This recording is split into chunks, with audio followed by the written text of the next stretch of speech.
Okay, 4ஆம் கேள்வியை நோக்கி நகருவோம். இடையில யாருக்கும் கேள்வி வந்தா கூட கேட்டுக்கொள்ளலாம். காரணம் 4ஆம் கேள்வி. திரட்டிய நிதியிலிருந்து பணத்தினை விடுவிப்பதற்கான அதிகாரத்தை வழங்கும் போது நிதி அமைச்சரினால் கையொப்பமிடுகின்ற ஆவணம் எப்பெயரால் அடையாளப்படுத்தப்படுகின்றது? சின்ன விஷயம் உங்களுக்கு. ஆனா நான் அந்த கேள்வியோடு இணைந்துதான் எம்சிக்யூக்கள் அப்படித்தான் கேட்கலாம். அதுல 2, 3, 4 விடயங்களுக்குரிய கேள்வியாக எப்படி அமையும் என்பதை நாங்க இதனுடைய தொடர்ச்சியா பார்க்கலாம். அதனால நான் அதை 2வது மாதிரி வினாத்தாளுக்குள்ள இது ஒரு கேள்வியை தூக்கி வச்சிருக்கேன். எது எப்படி இருந்தாலும் அதை நாங்க 2 தடவை கதைத்தாலும் ஒரு பிரச்சனையும் கிடையாது, கதைச்சு விட போறோம். அப்ப அதாவது கேள்வி என்னென்றால், திரட்டிய நிதியத்தில இருந்து பணத்தை விடுவிக்கணும் என்று சொன்னா அதற்கு அதிகாரத்தை வழங்கக்கூடிய விடயம் நிதி அமைச்சருக்கு வழங்கப்பட்டிருக்கு. அரசியலமைப்பு சட்டம் 150 உறுப்புரை 150 முதலாம் 2ஆம் பிரிவுகள். அரசியலமைப்பு சட்டம் 150 முதலாம் பிரிவு நிதி அமைச்சரால் ஆணை சீட்டொன்று பிறப்பித்தால் தவிர செலவு செய்வதற்கான நிதியை விடுவிக்க முடியாது அப்படின்றதை பற்றி சொல்லு. 2வது, அப்படி ஆணை சீட்டொன்றை நிதி அமைச்சர் பிறப்பிக்க வேண்டுமாக இருந்தால் அதற்கு பாராளுமன்றம் அனுமதித்திருக்க வேண்டும் என்று சொல்லு. அப்ப முதலாம் பிரிவு நிதி அமைச்சர்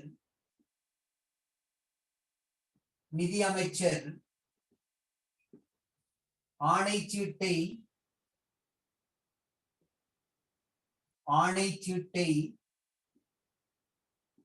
பிறப்பிக்க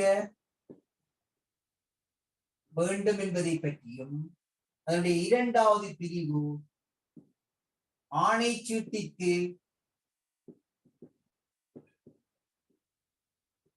பாராளுமன்ற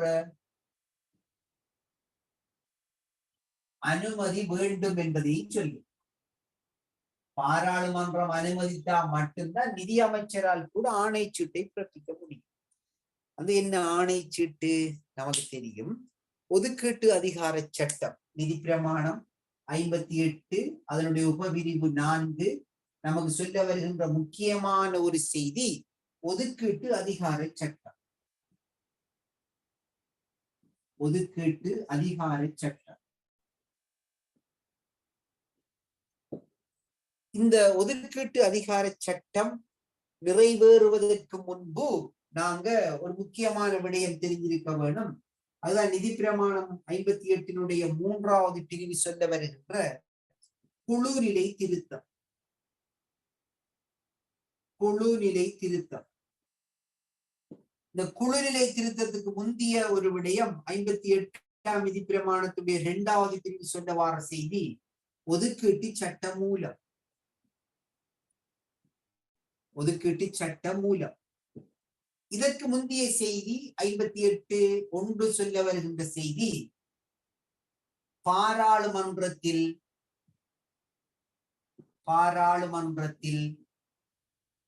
ஒதுக்கீடுகளை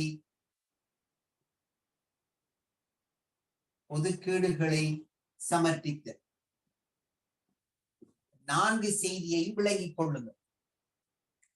அது எங்கேயோ ஒரு இடத்துல உங்களுக்கு பயன்படக்கூடியதாக இருக்கும், தேவைப்படக்கூடியதாக இருக்கும், புரிந்து கொள்வதற்கு அவசியமானதாக இருக்கும். ஒரு பாராளுமன்றத்தில நாங்க ஒரு விடயத்துக்கு அனுமதி பெற வேண்டும், நிதி அமைச்சர் என்ன செய்வார்? அரசியலமைப்பு சட்டத்தினுடைய உறுப்புரை 152க்கு அமைவாக அவர் எல்லா திணைக்களங்களினாலும் தயாரித்த அந்த வரவு செலவு திட்ட மதிப்பீட்டை சமர்ப்பிப்பார். அதுதான் அரசியலமைப்பு சட்டம் நிதி பிரமாணம் 58 1வது பிரிவு சொல்ல வருகின்ற பாராளுமன்றத்தில் ஒதுக்கீடுகளை அனுமதி பெற்றுக் கொள்வதற்காக நிதி அமைச்சர் சமர்ப்பிப்பதாக இருக்கு. அவ்வாறாக நிதி அமைச்சர் சமர்ப்பிக்கின்ற அந்த விடயம் 2 முக்கியமான விடயங்களை எதிர்பார்த்து அவர் சமர்ப்பிக்க. ஒன்று, உள்நாட்டில செலவுகளை செய்வதற்குரிய அதிகாரத்தையும் உள்நாட்டிலும் வெளிநாட்டிலும் அத்தகைய செலவுகளுக்கு போதுமாக உள்நாட்டில இருந்து பணத்தை சேகரிக்க முடியாத போது கடனாக உள்நாட்டிலும் வெளிநாட்டிலும் பெற்றுக்கொள்வதற்கு அனுமதியை பெற்றுக்கொள்வதற்காக அவர் சமர்ப்பிக்கின்ற அந்த விடயம் தான் ஒதுக்கீட்டு சட்ட மூலம் என்று சொல்லுவோம். அப்ப ஒதுக்கீட்டு சட்ட மூலம்ன்றது என்ன? ஒரு நிதியாண்டின் போது மேலதிகமாக தேவைப்படுகின்ற நிதியை உள்நாட்டிலிருந்தோ வெளிநாட்டிலிருந்தோ கடனாக பெற்றுக் கொள்வதற்கும் அந்த நிதிகளை அந்த ஆண்டிற்குள் செலவு செய்வதற்கான அனுமதியை பெற்றுக் கொள்வதற்காகவும் பாராளுமன்றத்தில அனுமதிப்பதற்காக நிதியமைச்சரால சமர்ப்பிக்கின்ற அந்த சட்ட மூலத்தை நாங்க சொல்லுவோம் ஒதுக்கீட்டு சட்ட மூலம் என்று சொல்லுவோம்.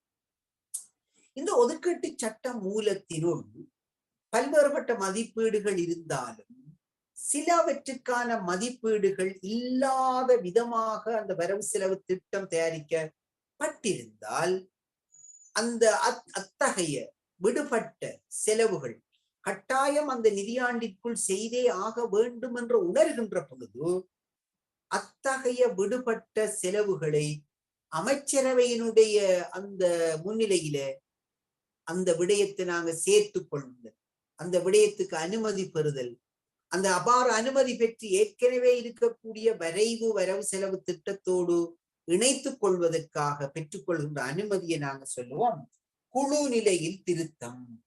குழு நிலை திருத்தம் ஏற்கனவே இருக்கக்கூடிய வரவு செலவு திட்ட வரைவு மதிப்பீட்டிற்கு சிலவற்றை நாங்க சேர்க்க வேண்டிய அத்தியாவசியம் என கருதிய ஒன்று விடுபட்டிருந்தால் அல்லது விடுபட்ட ஒன்று அத்தியாவசியம் என கருதப்பட்டால் அவற்றை சேர்த்துக் கொள்வதற்காக நாங்கள் செய்து கொள்கின்ற திருத்தம் அமைச்சரவையில் ஏற்படுத்திக் கொள்கின்ற திருத்தம் குழுநிலை திருத்தம் என்று சொல்லும். இவ்வாறான ஒதுக்கீட்டு சட்டம் மூலமும் குழுநிலை திருத்தமும் பல்வேறுபட்ட வாசிப்புகளுக்கு பின்னர் பாராளுமன்றத்தில வாக்கெடுப்புக்கு விடப்பட்டு அவை வெற்றி பெற்றிருந்தால் வெற்றி பெற்ற விடயத்தை உறுதிப்படுத்தி அரசியலமைப்பு சட்டம் 80 அதனுடைய உபபிரிவு 1 பிரகாரம் அரசியலமைப்பு சட்டம் 80 அதனுடைய உபபிரிவு 1 பிரகாரம் சபாநாயகருக்கு வழங்கப்பட்டிருக்கக்கூடியதான அதிகாரம்தான் அது ஒப்பமிட்டால் அந்த சட்ட மூலம் சட்டமாகும், ஒதுக்கீட்டு சட்டமாகும். ஏன் இதை இங்க கதைச்சு கொண்டிருக்கேன்? அதான் முக்கியம். இந்த ஒதுக்கீட்டு அதிகார சட்டம் வெறுமனே செலவு செய்வதற்கான அதிகாரத்தை வழங்காது. புரிஞ்சுள்ளோம். இந்த ஒதுக்கீட்டு அதிகார சட்டமானது செலவுகளை செய்வதற்கான அதிகாரத்தை தானே வழங்காது. நான் சொல்லல, FR 58 4ஆம் பிரிவு சொல்லு. அப்படி என்ன பொருள் என்றால், இந்த ஒதுக்கீட்டு அதிகார சட்டத்தை நிறைவேற்றினாலும் அத்தகைய நிறைவேற்றப்பட்ட ஒதுக்கீட்டு அதிகார சட்டத்தில் உள்ள அந்த ஒதுக்கீட்டினை விடுவிப்பதற்கு நிதி அமைச்சரால் ஒப்பமிட்டு வழங்குகின்ற ஆணைச்சீட்டு என்கின்ற அதிகாரம் வேண்டும் என அரசியலமைப்பு சட்டம் 150 முதலாவது பிரிவு மற்றும் நிதி பிரமாணம் 90 என்பதை சொல்லி. அப்ப நமக்கு இந்த கேள்வி என்னென்றால், திரட்டிய நிதியிலிருந்து பணத்தை விடுவிப்பதற்கு அதிகாரத்தை வழங்கும் போது நிதி அமைச்சரால் ஒப்பமிடுகின்ற ஆவணம் எப்பெயரால் அடையாளப்படுத்தப்படுகிறது? இதுதான் கேள்வி. அதுக்கு நான் விட சொல்ல போறோம் ஆணை சீட்டு அப்படின்னு நாங்க சொல்ல போறோம். ஆணை சீட்டு அப்படின்னு நாங்க சொல்ல போறோம். இந்த இடத்துல அந்த ஆணை சீட்டுகளை பற்றிய ஒரு சிறு குறிப்பையும் எழுதி வைத்துக் கொண்டால் அது 2ஆம் முடிவுள்ள வருது. அது ஒரு இது சார்ந்த வேறொரு கேள்வி இருந்தாலும் இந்த இடத்திலே நாங்க அதை கற்றுக்கொள்ளும். அப்ப அது அப்ப 2ஆவது முடிவுல வாரது உங்களுக்கு இன்னும் புரியும். அதுதான் ஆணை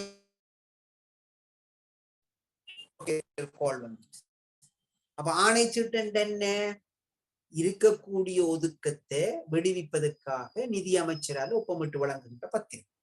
இந்த ஆணை சீட்டு நம்ம மொத்தத்தில அரசாங்கத்தினுடைய கொடுப்பனவுகளுக்காக விடுவிப்போம். அதுல நாங்க 4 வகையாக அரசாங்கத்தினுடைய கொடுப்பனவுகளை சொல்வோம். ஒன்று வழங்கல் சேவை செலவு.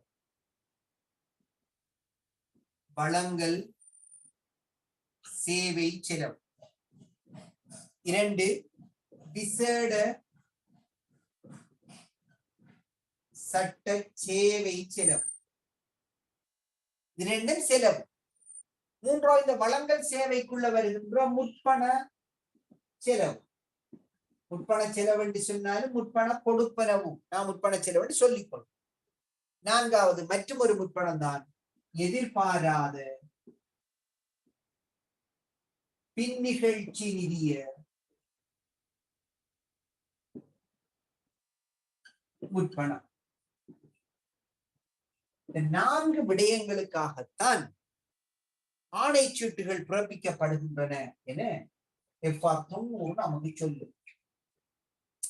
இந்த இடத்துல நான் ஆணைச்சீட்டை பற்றி விரிவாக கதைச்சு கொண்டு தான் நேரம் அதிகமா போயிடும் என்பதால் சுருக்கமா முடிச்சு கொள்வேன். வழங்கல் சேவை செலவுக்கு 3 ஆணைச்சீட்டுகளை பயன்படுத்துவோம். ஒன்று பொது என்கின்ற ஆணைச்சீட்டு, 2 தேவை பட்டியல், 3 விசேட ஆணைச்சீட்டு. இப்படி 3 ஆணைச்சீட்டுகளை வழங்கல் சேவை செலவுகளுக்கு பயன்படுத்திக் கொள்வோம்.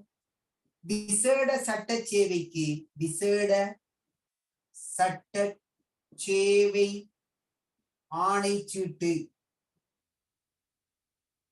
என்பதையும், அதுபோல பிற்சேர்ப்பு விசேட சட்ட சேவை ஆணைச்சீட்டு என்பதையும் விசேட சட்ட சேவைக்காக பயன்படுத்திக் கொள்வோம். இதற்கு முற்பண ஆணைச்சீட்டை பயன்படுத்துவோம்.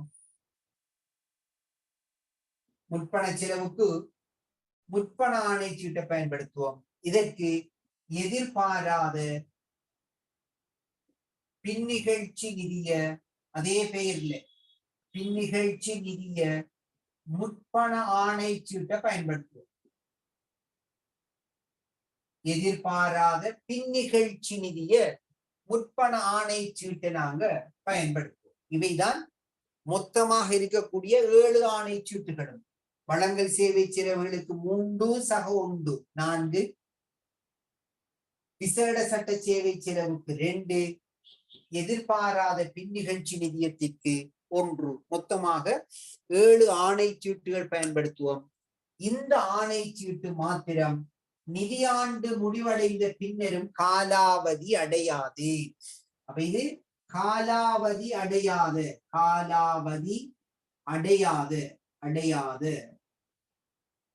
ஆணைச்சீட்டு என்றால் பொருள், நிதியாண்டு முடிவடைந்தால் இந்த 6 ஆணைச்சீட்டுகளுடைய செல்லுபடி முடிவடைந்து போயிடும். இந்த ஆணைச்சீட்டுடைய செல்லுபடி முடிவடைய வேணுமென்றில்ல, முடிவடையாம இருந்தால் அடுத்து வருகின்ற ஆண்டிலும் அது செல்லுபடி தன்மை கொண்டதாக இருக்கும். இதை நீங்க புரிஞ்சு கொள்ளணும். கேட்ட கேள்விக்குரிய விட ஆணைச்சீட்டு தொடர்பாக சொல்ல வருவது அரசியலமைப்பு சட்டம் உறுப்புரை 150 அதில் நிதி அமைச்சர் ஒப்பமிடுவார். அப்படியாக ஒப்பமிடுகின்ற ஆணைச்சீட்டு வழங்கல் சேவை செலவுக்காக, விசேட சட்ட சேவை செலவுக்காக, முற்பண செலவுக்காக, எதிர்பாராத பின்னிகழ்ச்சி நிதியத்திலிருந்து முற்பணத்தை வழங்குவதற்காக என்பது புரிகிறோம். அதில் அந்த எதிர்பாராத பின்னிகழ்ச்சி நிதிய முற்பண ஆணைச்சீட்டு மாத்திரம் காலாவதி அடையாத, நிதியாண்டு முடிவடைந்தவுடன் அதுவும் கட்டாய முடிவடையத்தான் வேண்டும் என்ற விதிவிலக்குட்பட்ட முடிவடையத்தான் வேண்டும் என்று இல்லாத ஒரு ஆணைச்சீட்டு என்கின்ற அந்த விபரத்தை நீங்க புரிஞ்சு கொண்டால் போதும். இது கேட்கொண்டா குயிக்கா கேட்டுக்கொள்ளுங்க, இல்லையா அடுத்த கேள்வியை நோக்கி நகரப்போம். ஓகே, கேள்வி எதுவும் இல்லை என்பதனால அடுத்த கேள்வியை நோக்கி நகரும். இந்த கேள்வி பேப்பரை நீங்க பார்க்கலாம்.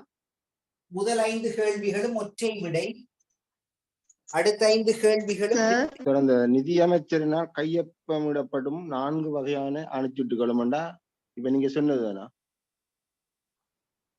சொன்ன 7ல ஏதாவது 4.